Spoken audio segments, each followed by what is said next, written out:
Am I the a-hole for firing my stepfather?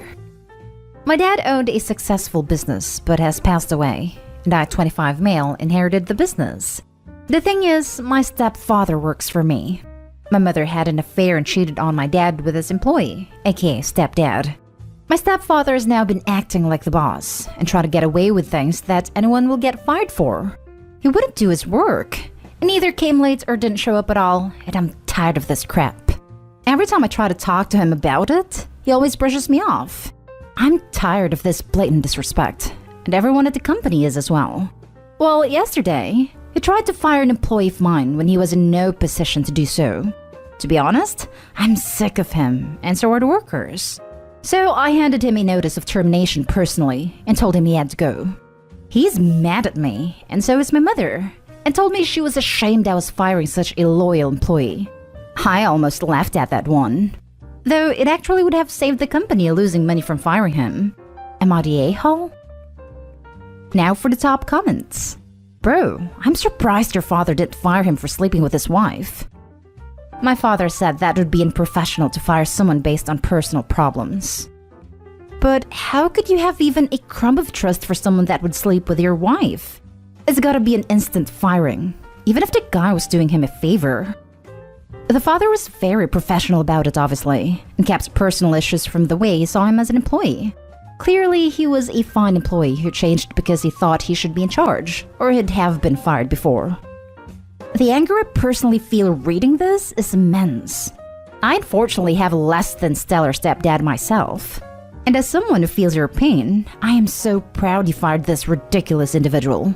Just because someone is family, which I use super loosely, doesn't mean you keep them around.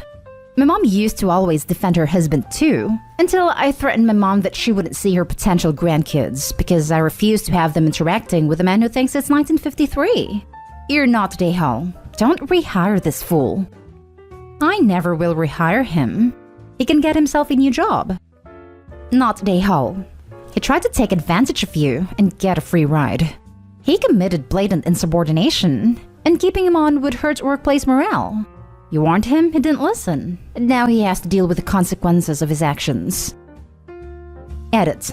I will update you guys. And yes, I do have recording of him in my chair acting like the boss with multiple witness employees. Now for the next story. Am I the a-hole for telling my parents I don't care that I'm being excluded from my adoptive stepsister's child's life and won't be sending a gift? This might get a tiny bit complicated, but I will do my best to explain. I, 22 female, was adopted by my dad when I was 3. My bio father was a bad guy, and my mom and dad married when I was just shy of 2. My dad had a daughter, Sarah, from his late wife. Sarah, 28 female, was 8 when my parents got married, and was still grieving her mom and not open to me or my mom. Sarah's friends with my cousin Jessie, 27 female, and has been since before my parents got married. Jessie is probably the only person on my mom's side of my family that Sarah really talks to. So my parents had my younger siblings Jordan, 14 male, and Ella, 12 female, and Sarah never came around to them either. Once she turned 18, she cut us off and mom, and kept minimal contact with dad. She still talked to Jessie though. About a year and a half ago, Sarah and dad started having more contact, more of a relationship, and it grew. But she tried to still exclude us, which at the time meant just not wanting us in on Zoom calls and stuff. But once stuff opened back up, inviting dad around to see her without us. And so dad told her she couldn't treat the rest of our family this way. She told him she would invite my mom to adult things, but she was not interested in a relationship. They took it as a sign that she might eventually open up to more. But she has kept my mom as still someone only invited to get her dad there. She does not want me or our younger siblings around at all. She has told them I am not her sister, and dad adopting me doesn't change the fact we're not blood. In fact, my mom is nothing more to her than some woman her dad married after her mom died. Now she's having a baby, and she's due pretty soon. We weren't invited to the baby shower. And she told my dad that my mom will not be given any title, is not welcome to spend time alone with her child, that he is the only grandparent her child will know from her side. I'm not sure what is going on there, but my parents wanted me to be upset, and to still make an effort to reach out, send a gift. But I told them I don't care, that I won't send anything. They're upset. Said the fact Jessie will be godmother is a sign she would still come around more. They don't see that Jessie to her isn't family like family through the marriage. She's just a good friend. Well, my siblings and I are not family, neither is my mom, and she has made herself very clear in this. They think it's a Nahal thing not to at least try for the baby. I don't think I'm the a-hole, but maybe I could have been more tactful in saying I don't care, because I know they care and they love her, and I know the baby's innocent in all this. Am I the a-hole? Not the a-hole at all. Clearly, Sarah has a lot of unresolved issues around her mom's death, and things might have been different if she'd had adequate mental help. But that's not your fault, and you're at peace with the situation. I guess they're still wanting to try and play happy families, but again, not your problem. Sarah's made herself loud and clear. They are. I think they see her and my dad's growing relationship as progress that points in the sign of hope/light at the end of the tunnel. But she never loved us, so why would she start now after all these years? Why would she want to try? It's sad. I'll never say it isn't. But this has been how it was my whole life practically. I see no sign of her wanting to change it now. Agree. She's had 20 years to come around, and your parents keep thinking that the next milestone will change anything? They're being delusional, and I don't blame you for putting your foot down over it. Not Dayhal. Sarah's never made an effort. She's made it clear that she doesn't like you. She won't make an effort, and she barely tolerates you around, and then only to have a relationship with her dad. I feel bad for her because it sounds like she could have, or still does, desperately need therapy for issues relating to losing her mother. But that's an explanation, not an excuse, for how she's treating you. I don't see a reason why you would care about someone who for years has said that you mean nothing to them and never will. I have no doubt that she'll reach out quickly when she needs a babysitter or wants gifts, even if you're not invited to birthdays, etc., or any other sort of assistance when she needs it. She had loads of therapy when she was a kid. She was in therapy before my parents even met. I think she's just totally closed off to the idea of her family being anything other than her biological parents. I'm not so sure about that either.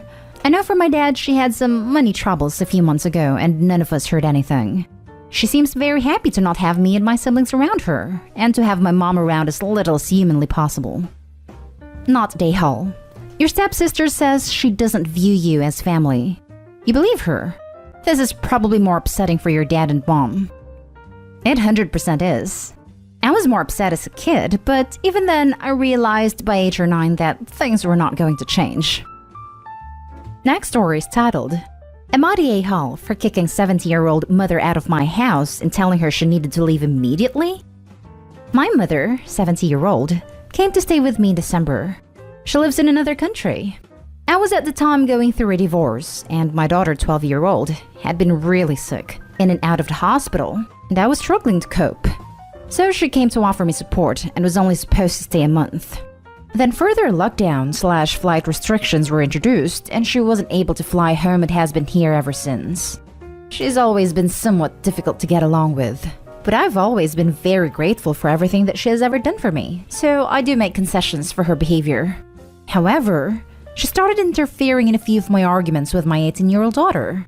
She did a few things I didn't agree with, and get into a few arguments where my daughter said some out-of-order things, such as, "You used dad and that's why he left you." I would get upset, and my mother would then intervene to tell me to shut up, not say another word, stop mistreating my daughter, etc. My daughter would then jump at that and respond with, "See? Even your own mother is telling you you're abusive." My daughter then left to go stay with her boyfriend, and my mother would call her to tell her not to come home because I was still being impossible. The attitude upset me, because it felt like she was breaking my bond with my daughter, and I asked her to please stop. My mother said she wouldn't because I really was abusive, and she was afraid for my daughter. Please note that I've never laid a hand on my kid. She refused. I was finally able to talk to my daughter on her own, and we sorted stuff out, and she came home. She even apologized for some of the mean comments made. So now everything was good between the two of us. Except now my mother wasn't talking to me because she claimed I was rude when I begged her to stop. I wasn't in the mood to go apologize because I was hurt that she was okay with driving a wedge between my kid and I. Then this past weekend, whilst I was out, she approached my 12-year-old and spent 2 hours telling her how sorry she was for her, that she had to be raised by an abusive parent like me. My mother even claimed my daughter would have been better off being raised by her. When I arrived home, My 12-year-old daughter was crying. I called my sister and asked her to intervene, that it wasn't okay what my mother was doing. My mother denied everything and said my daughter was lying. My sister agreed with my mother that my daughter lied. I don't believe my daughter's lying, nor does my 18-year-old. I had enough and told my mother to pack her bags and book the next flight out, and that I didn't care how many layovers were required. All direct flights are still cancelled. She's my mother, and it really upsets me that I told her to leave. I do feel, though, that my relationship with my daughters matter above all else. Am I the a-hole? Edit 1. What led my 18-year-old to get mad at me and act out was that we were under really strict lockdown restrictions at the time, and she wanted to go out with her friends, and I said no. That it was wrong to break the rules and risk getting fined or thrown in jail. My mother said that me saying no to my daughter was mistreating her. When my daughter replied with comments such as that I had been using dad and that's why he left me, I told my daughter that was out of line. I then had my mother in the background telling me to shut up and stop being mistreating. When a week later, my daughter took money out of the account we have for her that is to pay for her college, without my knowledge, so that she could buy a new iPhone, my daughter and I got into another argument because I told her it was wrong to spend college money on a new phone. My mother then again called me abusive for getting mad over that. My 18-year-old is generally a good kid, and for the most part, we actually get on very well. These were actually isolated incidents, which could have been resolved rather quickly had it not been for my mother egging my daughter on. Now for the top comments. Not day-hall. Your kids come first, and besides, your mother was there to help. This behavior isn't helpful, so her presence is no longer needed or desired. Not day-hall. Thank you for trying to help in a trying time, but unfortunately, your support is no longer necessary if you believe I am a bad parent. I will work out my relationship with both my children and strive to be a better parent without you present. And if your sister wants to house her mother, she's perfectly welcome to do so. My mother does regularly live with my sister. Or rather, my sister, 32-year-old, still lives with my mother and is financially dependent on her. She manages my mother's diary. She's a psychologist and still sees patients online. Not day-hall. Do you think she was hoping your daughter would ask to live with her instead? I actually do. Not day-hall. Let's assume your daughter lied for a minute. Is that behavior she would do if your toxic mother was there? Sounds like classic boomer, hover parent BS with a modest helping of crazy. You're amazing to prioritize your daughter's safety and well-being. Now for the last story. Am I the a-hole for not letting my mom change my name? So my mother is super into numerology. It's the study for numbers and its coinciding events. She believes in it while I personally don't because it's never been proven to work. She's taken a few classes and is now a certified numerologist. Now, she's making everyone in my family wear random bracelets, wear specific colors and such to balance our chakras and bring in good vibrations. I didn't have a problem with this because it isn't that big a deal. But now she's making me change my name and personality so that it fits her idea of what a good person should be according to numerology. There are specific numbers associated with your name and those numbers in turn affect your personality. She wants me to write this new name multiple times a day and change it on official records, passports, ID cards, etc. And that's too much of a hassle.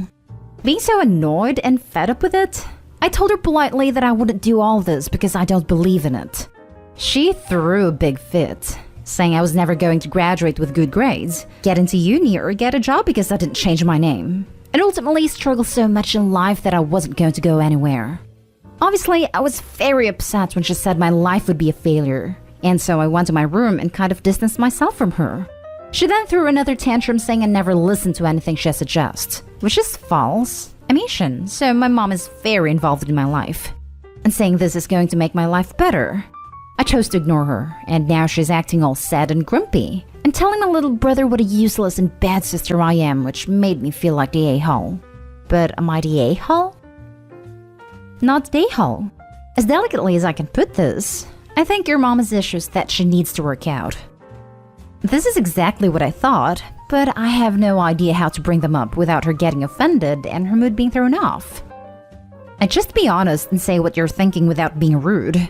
She's clearly not pulling any punches with you. She's being rude as hell. Your mom's being irrational. Not day-hole. Your name is a big thing to you and you are well within your rights to not change your name to one that has good vibes.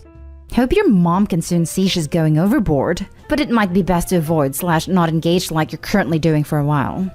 Thank you for the advice.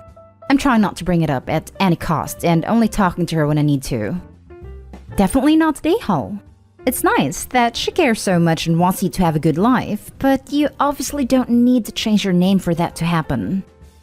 Yes, exactly.